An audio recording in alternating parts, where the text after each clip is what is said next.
You weren't invited. Did you really think someone like you belongs at the White House?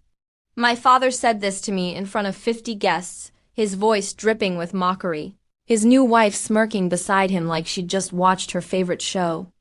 I stood there in my best blue dress, the invitation shaking in my hand.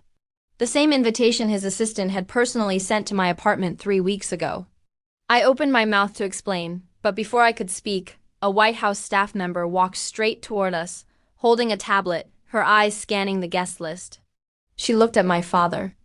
Then she looked at me. And then her face went completely pale.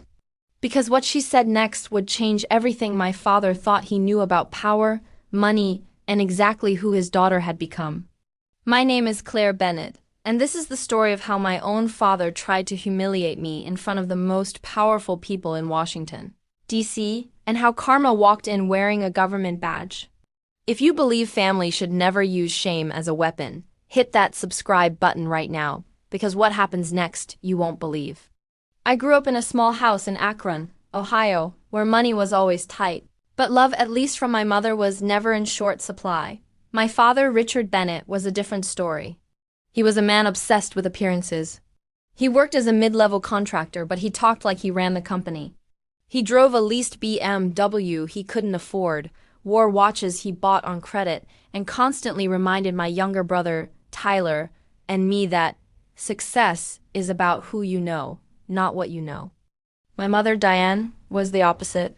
She was a school teacher, kind, soft-spoken, and the reason I ever believed in myself at all. When I was 16, my parents divorced. My father left for a business opportunity in Washington, D.C., which we later learned was actually an affair with a woman named Pamela, a wealthy divorcee 12 years older than him, who came from old money and even older connections. After the divorce, my father changed completely. He started speaking with a strange, polished accent like he'd taken elocution lessons. He posted photos at galas, charity dinners, golf clubs. He became Richard Bennett Senior Policy Consultant, a title that, as I'd later discover, was mostly self-given and barely backed by any real position. Tyler, my younger brother, idolized him. Despite everything, despite the way our father abandoned us for a flashier life, Tyler still chased his approval like a puppy chasing a car that would never stop for him. Me? I went a different path. I worked 3 jobs through college. I studied political science and international relations at Ohio State, graduated with honors, and took an entry-level position at a small nonprofit focused on government transparency and ethics in Washington, D.C. It wasn't glamorous. My studio apartment in D.C. was the size of my parents' old garage, but it was mine. I built it brick by brick, with my own hands, my own debt, my own sleepless nights. My father barely acknowledged any of it. When I got the job in D.C., he said, "Oh, that's cute. Maybe you'll meet someone important there." When I got promoted to policy analyst 2 years later, he said, "Analyst? So you're still not the one making decisions, huh?" Every accomplishment I had, he diminished. Every milestone, he found a way to make small. Meanwhile, Tyler dropped out of community college twice, worked a string of jobs he quit within months, and somehow, in my father's eyes, was always about to make it big. I used to wonder, why does he see Tyler's potential and only my flaws? But I told myself it didn't matter. I wasn't doing this for his approval. I was doing it for me. Still, deep down, some small part of me, maybe the 16-year-old girl who watched her father walk out the door with 2 suitcases, still wanted him to be proud of me. Just once. That's the part of me that, 3 years ago, made the worst mistake of my life. I introduced him to my boss. It happened at my organization's annual fundraising dinner. My boss, Margaret Caldwell, was someone I deeply respected, sharp, principled, the kind of woman who'd built her career from nothing and never let anyone forget the importance of integrity in public service.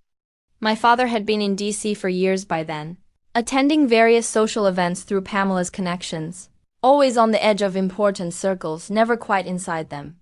When he found out I had access to a real Washington gala one with actual senators, actual diplomats, he begged me to bring him as my +1.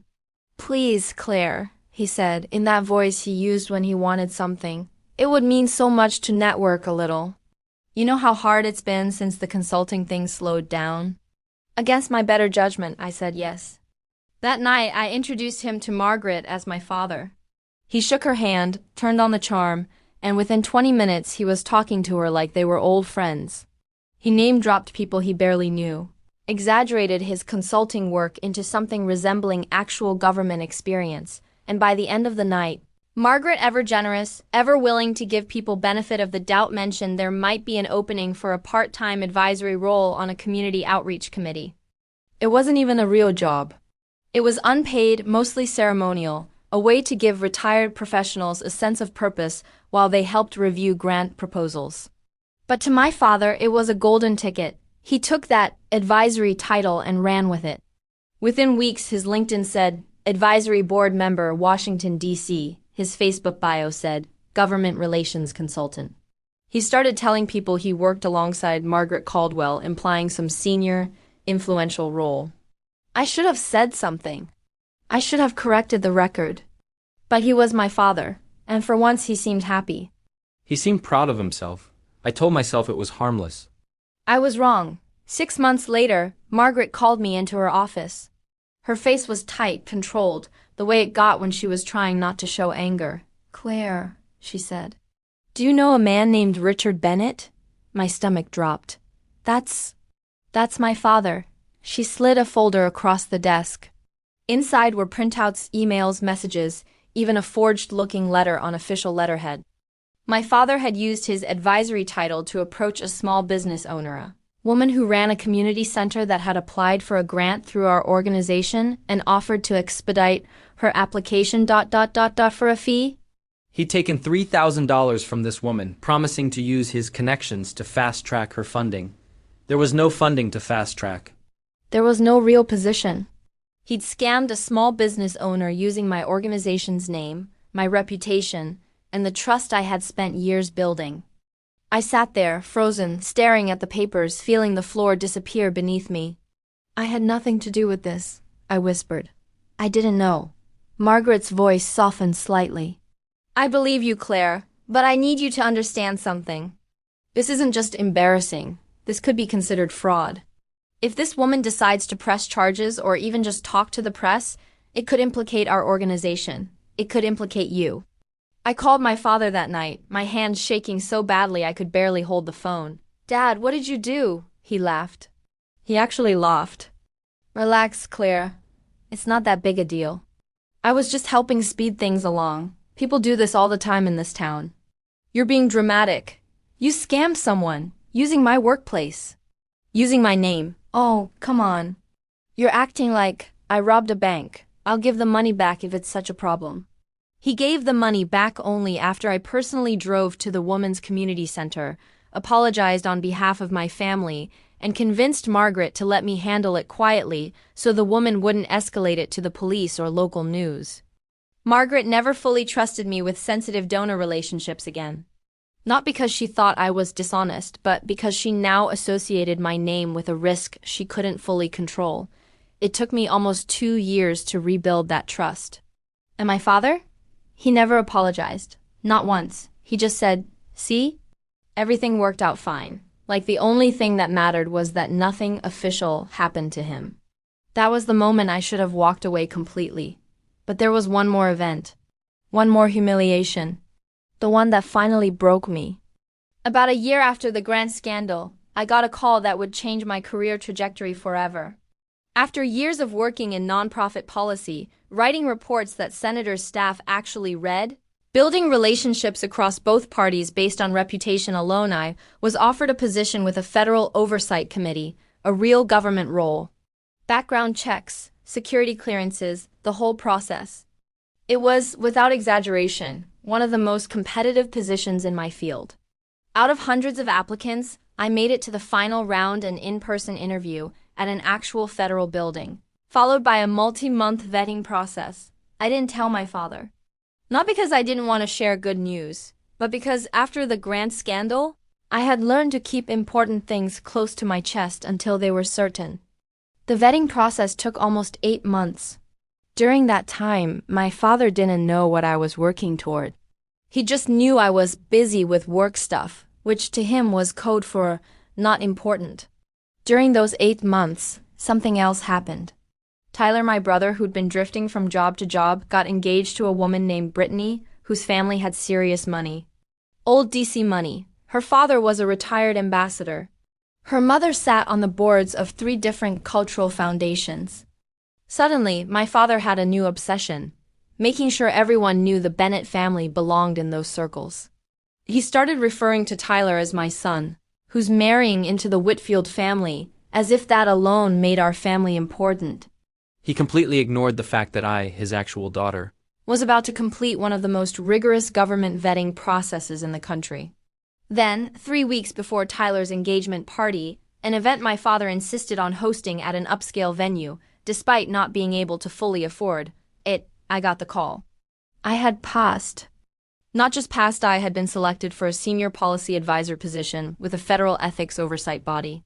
The kind of position where my work would directly inform congressional hearings. The kind of position that came with actual security clearance, actual access, actual influence. I was overjoyed. I cried on the phone with my mother for almost 20 minutes. And then foolishly, hopefully, I called my father. "Dad," I said, my voice trembling with excitement. "I have to tell you something amazing." "Can it wait, Claire?" "We're in the middle of planning Tyler's engagement party." Kamala's stressed about the seating chart. It's really big news, Dad. I got the position. The federal one. I told you I was in the process for. "Oh, that government thing? That's great, sweetie. Listen, can you do me a favor? Can you help cover part of the catering deposit? Tyler's a little short, and with Brittany's family watching, we really need this event to look perfect." I stood in my kitchen holding my phone, the news of the biggest achievement of my life, evaporating into nothing in the span of 30 seconds. He didn't ask what the job was. He didn't ask what it meant. He asked for money. I paid for part of the catering deposit. Of course I did. Because some small, stubborn part of me still hoped that maybe this time if I helped, he'd finally see me. At Tyler's engagement party, 3 weeks later, my father gave a toast. He talked about Tyler's bright future with the Whitfield family. He talked about new doors opening and exciting opportunities ahead. He thanked Brittany's parents for welcoming our family into your world. He didn't mention me once. Not my name, not my new job, nothing. After the toast, Pamela leaned over to a group of Brittany's relatives and said, loud enough for me to hear, "Richard's daughter does something with ... Nonprofits, I think. It's all very grassroots." Grassroots. I had just been selected for one of the most competitive federal advisory positions in the country, and to my father's new family, I was grassroots. I smiled. I nodded. I excused myself to the restroom, locked the door, and sat on the edge of the bathtub, staring at my reflection, feeling something inside me quietly, permanently shift. I wasn't angry yet. Anger would come later. What I felt that night was something colder. Something clearer. I felt invisible. And for the first time in my life, I thought, maybe it's time I stopped trying to be seen by people who've already decided not to look. Turning point. Secret. Plan. I didn't make any dramatic decisions that night. I didn't yell. I didn't confront anyone. I went home, made myself tea, and sat with my thoughts. Over the next few weeks, something interesting happened. I started my new position. The work was intense, reviewing compliance reports, analyzing ethics disclosures, sitting in on briefings with people whose names I used to only see on the news. I poured myself into it completely, partly because I loved it, and partly because it gave me distance from my family. My father, true to form, continued living in his own reality. With Tyler marrying up and Pamela's social circle expanding, my father's online presence became increasingly ... creative. He started attending events through Pamela's Connections charity galas, political fundraisers, even a few events at official government venues. Since Pamela's late first husband had apparently donated generously to several political campaigns over the decades, earning the family standing invitations to certain friends of the administration events. My father began posting photos from these events with captions like, he'd pose near official seals, near podiums, near anything that looked impressive, despite having no actual role in any of it. I saw these posts. I said nothing. I had bigger things to focus on. Then, about 4 months into my new position, something happened that I never could have predicted. As part of my role, I was asked to assist with logistics and security coordination for a series of official events including, eventually, a reception at the White House for a bipartisan ethics and transparency initiative my office had helped develop. This wasn't a small thing. This was an actual White House event, with an actual guest list that went through serious vetting Secret Service background checks, security clearances, the works. I would not just be attending, I would be working it. I have a role in coordinating parts of the guest experience, working alongside White House staff and Secret Service liaisons. When I got the assignment, I felt a strange, quiet pride. Not the kind I needed anyone else to validate, just mine. A few weeks before the event, my phone buzzed with a message from my father. Hey, Claire. Big news, Pamela's family got us on the guest list for a White House reception next month. Some ethics thing. Can you believe it? Tyler and Brittany are coming too. Should be quite the night for the Bennett family. I stared at the message for a long time. Of all the events, of all the receptions in Washington, D.C., my father had somehow gotten himself invited, through Pamela's family's old donor connections, to the exact event I was working. I didn't respond right away. I needed to think. Part of me wanted to message back immediately. Dad, I actually work this event. I'm part of the team coordinating it. But then I thought about Tyler's engagement party. I thought about grassroots.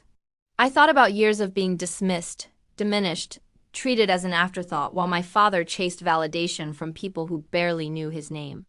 And I thought, what if just this once I let him walk in without knowing? Not to sabotage him, not to hurt him, but to simply let the truth reveal itself, naturally, completely, without me needing to say a single boastful word. I had spent my entire life trying to make my father see me by announcing my achievements, hoping he'd finally be proud.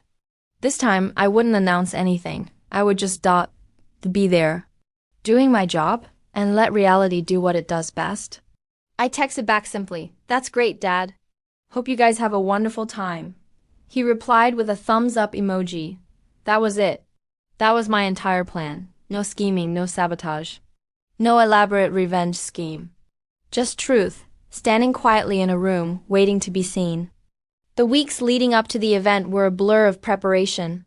My role involved coordinating with the White House Social Office and Secret Service on guest credentialing, ensuring the event ran smoothly, and being present in a professional capacity, wearing official credentials throughout the reception. I didn't tell anyone on my team about my personal connection to one of the guests. It wasn't relevant. My father was just one of hundreds of names on Pamela's family's invitation list, vetted like everyone else through standard background checks. On the day of the event, I arrived early as part of the working team. I wore a simple navy dress with my official credentials clipped to my blazer, the kind of badge that, in this building, meant something very specific. I helped check in early arrivals, coordinated with security on guest flow, and made sure everything matched the approved list. Around 7:15 p.m., I saw them. My father in a rented tuxedo that didn't quite fit right. Pamela, dripping in jewelry that probably cost more than my apartment's annual rent. Tyler and Brittany, looking nervous and excited, clearly out of their depth but trying to play it cool. They were standing near the main entrance, in the general guest line, waiting to be checked in by event staff, not my line, thankfully, but close enough that I could see them. My father was talking animatedly to a couple near him, gesturing toward the building, clearly performing his "I belong here" routine.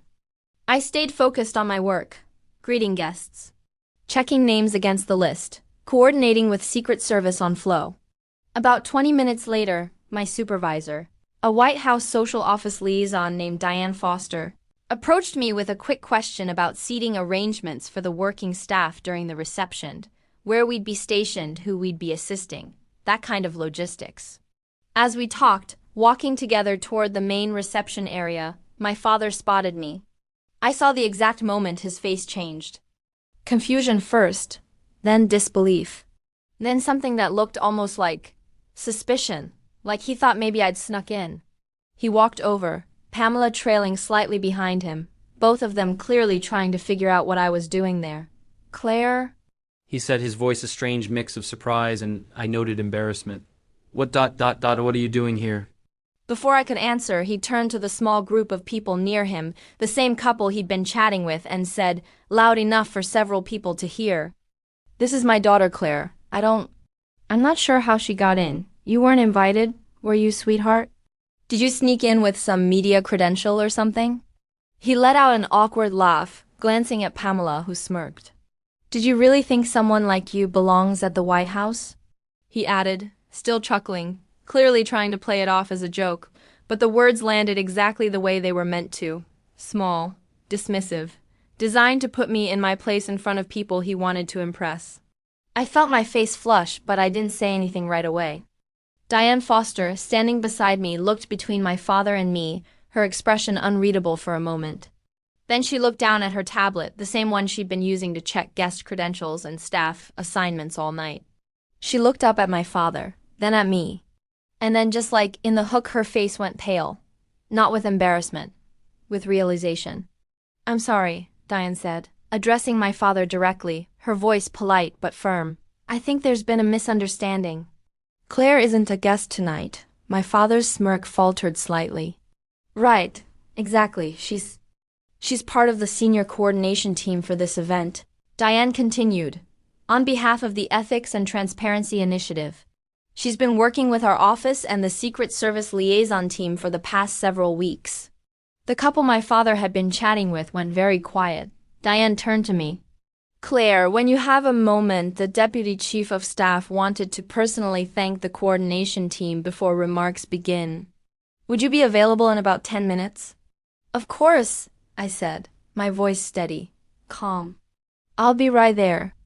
Diane gave my father a polite, professional nod, the kind reserved for guests, not staff, and walked off toward another part of the room. For a moment, nobody said anything. My father's face cycled through several expressions: confusion, disbelief, and finally, something I'd never quite seen on him before, the dawning realization that he had just humiliated himself. Loudly, in front of strangers, at an event his own daughter was helping run. Pamela's smirk had vanished completely. Tyler and Brittany, who just walked up in time to hear the tail end of the exchange, looked at me with wide eyes. "Wait," Tyler said slowly, "you don't work this event? Like actually work it?" "I'm part of the policy coordination team that helped organize tonight's reception," I said simply. "It's part of my role with the Federal Ethics Office." "Since when?" my father asked, his voice quieter now, the performance gone. "About 6 months," I said. "I told you about the position when I first got it. Remember the night of Tyler's engagement party?" I watched the memory click into place behind his eyes, the phone call, the catering deposit, the toast where he never said my name. The couple he'd been talking to earlier exchanged a brief, awkward glance and quietly moved away, suddenly very interested in the appetizer table. I didn't gloat. I didn't raise my voice. I simply said calmly, "I should get back to my team. Enjoy the reception," and I walked away. The reception continued, as receptions do. Remarks were given. Hands were shaken. Photos were taken. But word travels fast in small social circles, especially when the story involves a man loudly humiliating his daughter, only to discover she was several rungs above him on the evening's actual hierarchy. By the time the formal program ended, I noticed my father standing somewhat awkwardly near the edge of the room, no longer working the crowd with his usual confidence. Pamela was speaking quietly with another woman, who I later learned was someone fairly senior in the Whitfield family circle, the same circle my father had been so desperate to impress.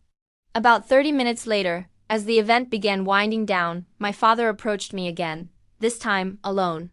"Claire," he said, his voice lower, less performative, "can we talk for a second?"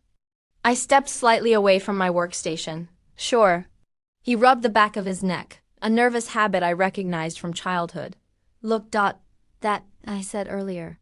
About you not being invited, I was just joking around. You know how I am." "I know how you are," I said quietly. "That's actually the problem, Dad." He frowned. "What's that supposed to mean?" I took a breath. I wasn't planning to have this conversation tonight, but standing there, in that moment, something in me decided it was time. "Do you remember," I said, "when I told you I got this position, you asked me for catering money instead? Do you remember the toast at Tyler's engagement party? where you thanked Brittany's parents for welcoming our family into your world and didn't mention me at all. Do you remember calling my work grassroots to Pamela's friends? His jaw tightened. Claire, that's not fair. I'm not trying to be unfair, I said. I'm just telling you what I remember. Because for years I kept hoping that if I worked hard enough, achieved enough, you'd finally me. But tonight you stood in the middle of the White House and told a group of strangers that someone like me didn't belong here. While I was working an event that you only got into because of Pamela's family's old donations. He opened his mouth, but nothing came out. I'm not angry, Dad, I continued, and I realized as I said it that it was true. I think I'm just done trying to earn something that should have been freely given a long time ago. Claire, come on, don't be so dramatic. It was just a joke. I know, I said, and I think that's exactly the problem. It's always just a joke when it's at my expense. I glanced past him and saw Tyler standing a few feet away, having clearly heard at least part of the conversation. For the first time in years, he didn't look like he was about to defend our father. He looked ashamed. I have to get back to work, I said gently. I hope you enjoy the rest of the evening. I turned and walked back to my team. I didn't post about the encounter online. I didn't tell anyone at work the full story, just that a family member had been at the event, which honestly wasn't unusual. DC is a small world. But stories have a way of moving on their own, especially in social circles built on appearances. A few days later, my mother called me laughing.